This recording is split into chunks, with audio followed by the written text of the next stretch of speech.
Pinterest is full of amazing references for artists of all skill levels, but some of these poses, they can be a bit odd. So today, I will be finding some of the funniest, the weirdest, and the most cursed pose references and turning them into masterpieces. And the last one, bro, the transformation is insane. Little side note before we get into this video, no hate to the people who made the pose references. You guys are amazing. I just found these specific ones like funny and wanted to draw them. So here is the first challenge we are facing. Not too bad, but more on the, extravagant and unique side. Honestly, this is the chillest one in the video. Everything after this, it just gets worse. So, since we're starting off with a somewhat easy one, I've really got to make sure that it looks good, because if I can't even turn the easiest one into a masterpiece, how am I going to revive the last one? First of all, the character. Which one of my many designs and characters will fit this pose? I searched, as one does, and found this drawing, the only one featuring this design, and just so happens to be the only one of my drawings with a character that is upside down. But don't worry, I'll have plenty of those by the time this video is over. So, we've got the character and the pose, then just sketch it out easy. So easy, right? No, it was not easy, bro. Like, I don't know how gravity works in drawings, especially for clothes. Like, all I know is that the hair flops down, and that's pretty much it.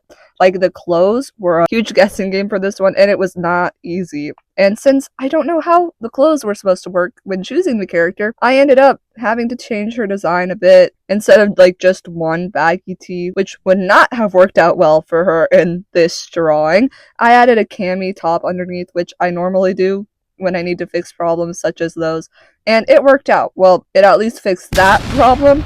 Then it was time for the coloring. I already had gotten like the pose done, and I already conquered what was supposed to be the most difficult part of the drawing. I couldn't let the colors ruin it, bruh. Basically, the initial character's color scheme was just black, beige, and dark brown, which isn't really a problem until all the clothes and the hair mesh together and you can't tell which is which. So I just made some slight alterations, and drum roll please. This is the finished result, and I actually really like it. Like, bro, I should be drawing more dynamic poses in the future, and compared to the initial reference, I don't think the transformation is too big, but I definitely do think that it is a masterpiece. So we have completed the challenge for this one. On to our next one, which is definitely more unique than the first one.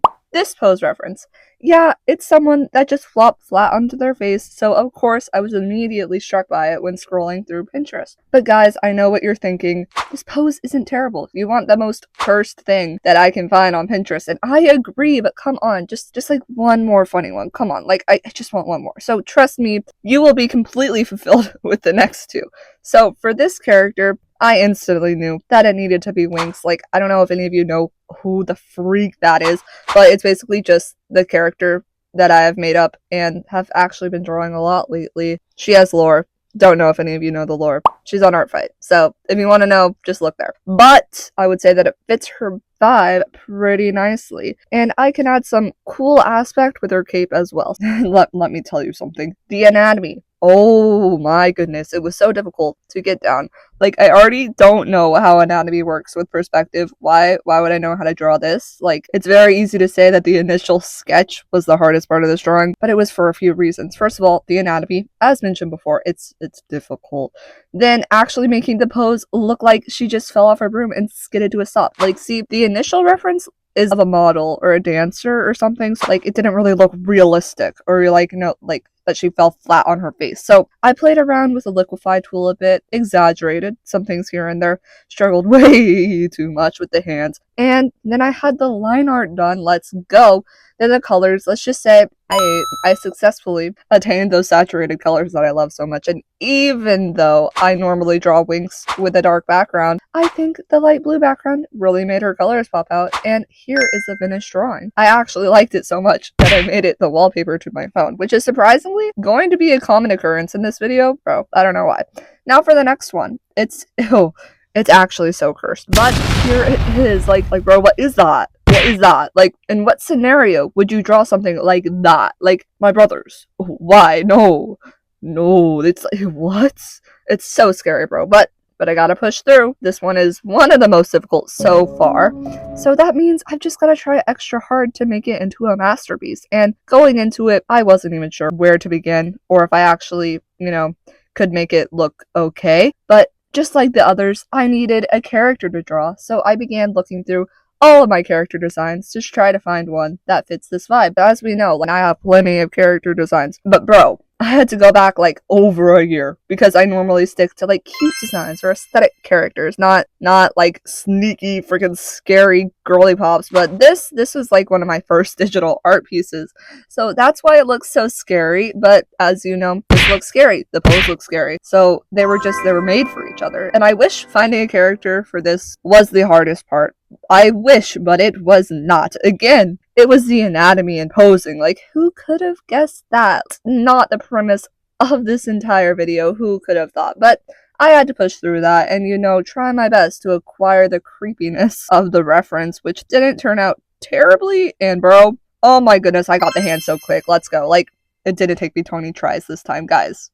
Guys, I think I'm improving. Besides that, I still needed to make this character match the vibes of the pose, so I gave her like a smirk, some questionable bottom lashes, and the already planned on horn things did end up helping a lot. Then the colors were actually, like, they actually went pretty smoothly. Like, out of all the drawings in this video, even the last one, these colors, they were just so easy to do for some reason. It might be because everything is basically the same, like, 2 colors, but you know what? I'll take it. It was easy. And here is the finished creepy masterpiece. Like, I still don't quite know why someone would use this pose or really make it in the first place, but it exists, so I needed to use it for the most cursed reference I could find, and it was there, and like, I needed to. But overall, I don't really think the drawing turned out too bad, but this next one, oh my goodness.